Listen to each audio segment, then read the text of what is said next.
Those facts are not contested. We have met our burden. Article 2, obstruction of Congress. The Constitution provides that the House of Representatives shall have the sole power of impeachment, and the President shall be removed from office on impeachment for and conviction of treason, bribery, or other high crimes and misdemeanors.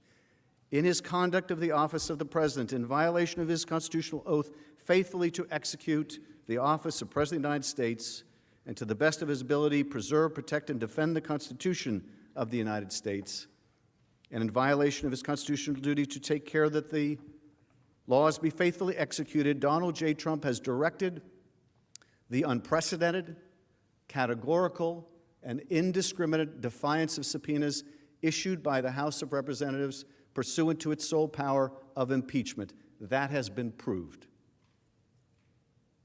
President Trump has abused the powers of the presidency in a manner offensive to and subversive of the Constitution, in that the House of Representatives has engaged in an impeachment inquiry focused on President Trump's corrupt solicitation of the government of Ukraine to interfere in the 2020 U.S. presidential election.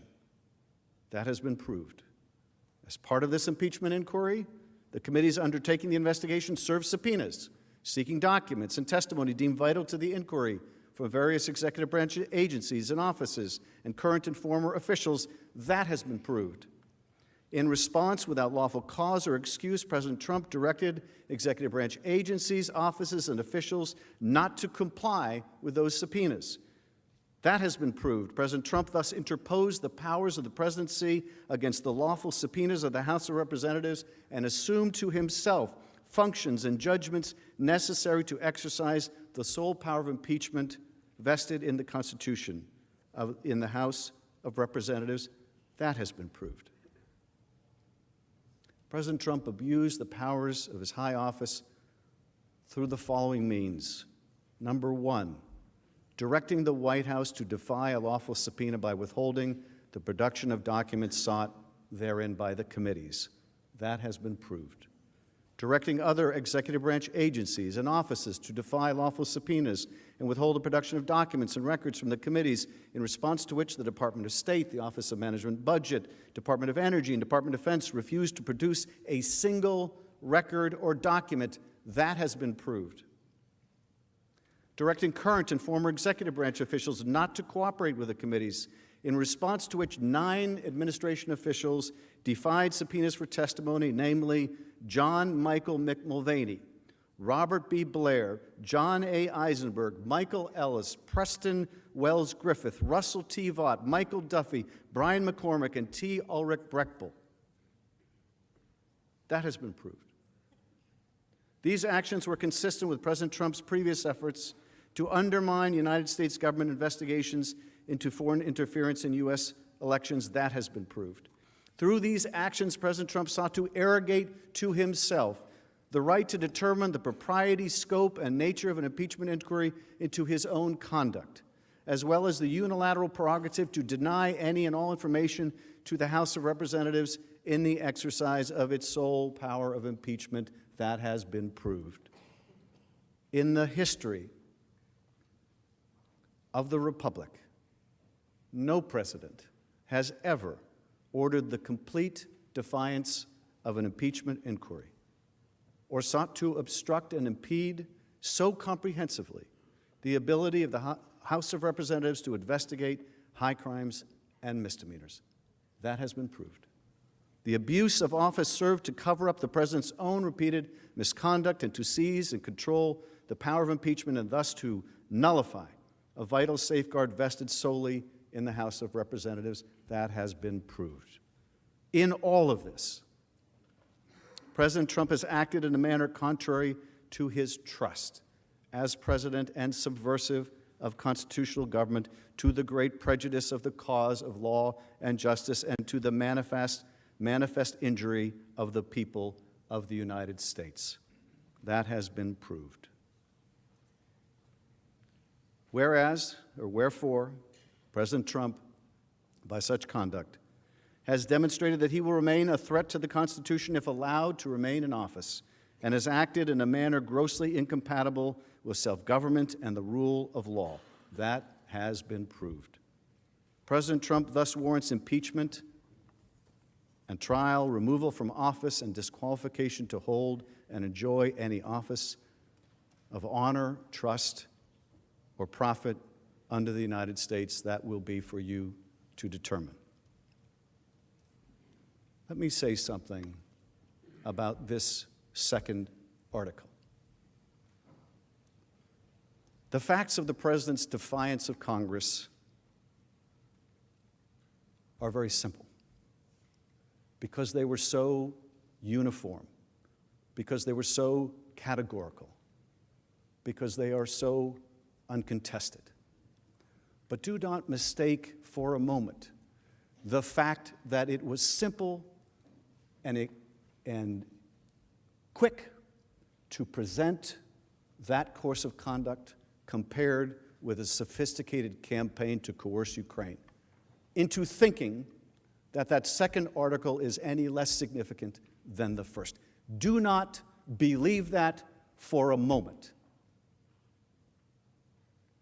If there is no Article 2, let me tell you something. There will never be an Article 1.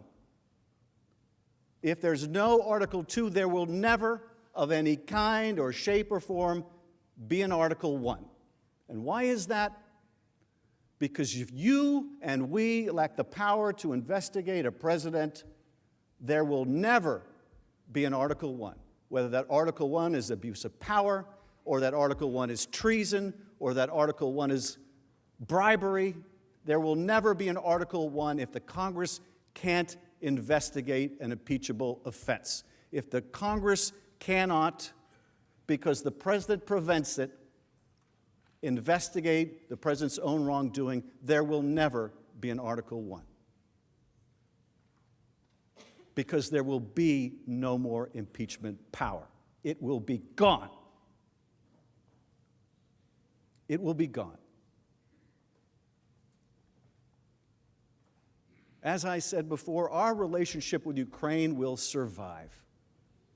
God willing, our relationship with Ukraine will survive, and Ukraine will prosper, and we will get beyond this ugly chapter of our history. But if we are to decide here that a President of the United States can simply say, under Article 2, I can do whatever I want, and I don't have to treat a co-equal branch of government like it exists. I don't have to give it any more than the back of my hand. That will be an unending injury to this country. Ukraine will survive, and so will we, but that will be an unending injury to this country, because the balance of power that our founders set out will never be the same. Will never be the same. If a president can simply say, I'm going to fight all subpoenas. And I'll tell you something else. Truism in the courts is just as true here in the Senate, where they say justice delayed is justice denied. You give this president or any other the unilateral power to delay as long as he or she likes, to litigate matters for years and years in the courts, and do not fool yourself into thinking it is anything less. In April, it'll be a year since we subpoenaed Don McGahn, and there is no sign of an end to that case. And I'll tell you, when it gets to the Supreme Court, you might think that's the end, and that's just the end of the first chapter. Because Don McGahn is in court saying, I'm absolutely immune from testimony. Now, that's been rejected by every court that's looked at it. But we'll see what the Court of Appeals says, and then we'll see if it goes to an en banc Court of Appeals, and then we'll see what the Supreme Court says. And when we prevail in the Supreme Court, you know what happens? That's not the end of the matter. It comes back to the trial court, and then, well, they can't claim absolute immunity anymore. They can't claim that we don't even have to bother showing up. So now we're going to turn to Plan B, executive privilege. We're going to say we can't and won't answer any of the questions that are really pertinent to your impeachment inquiry, and let's start out in district court, and then go to the Court of Appeals, and then go en banc, and then go to the Supreme Court. You can game the system for years.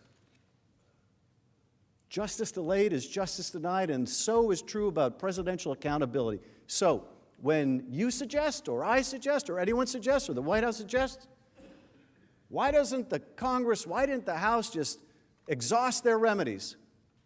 As if in the Constitution where it says the House shall have the sole power of impeachment, there's an asterisk that says, after exhausting all court remedies, and first seeking court in the district court, and then seeking relief in the Court of Appeals, and after that going to the Supreme Court. Let's not kid ourselves about what that really means. What that really means is you allow the president to control the timing of his own impeachment, or if it will ever be permitted to come before this body. That is not an impeachment power, that is the absence of an impeachment power. Article 2 is every bit as important as Article 1. Without Article 2, there is no Article 1 ever again, no matter how egregious this president's conduct or any other. It is fundamental to the separation of powers. If you can't have the ability to enforce an impeachment power, you might as well not put it in the Constitution. Now, shortly, the president's lawyers will have a chance to make their presentation. And as we will not have the ability to respond to what they say, I want to give you a little preview of what I think they're going to have in store for you, so that when you do hear it, you can put it into some perspective. I expect that they will attack the process. I don't think that's any mystery. But I want to tell you both what I expect they will share with you and what it really means. When you cut through all the chaff, what does it really mean that they're saying? So here's what I expect that they will tell you. The process was so unfair. It was the most unfair in the history of the world. Because in the House, they took depositions. How dare they take depositions? How dare they listen to Trey Gowdy? How dare they follow the Republican procedures that preceded their investigation? How dare they?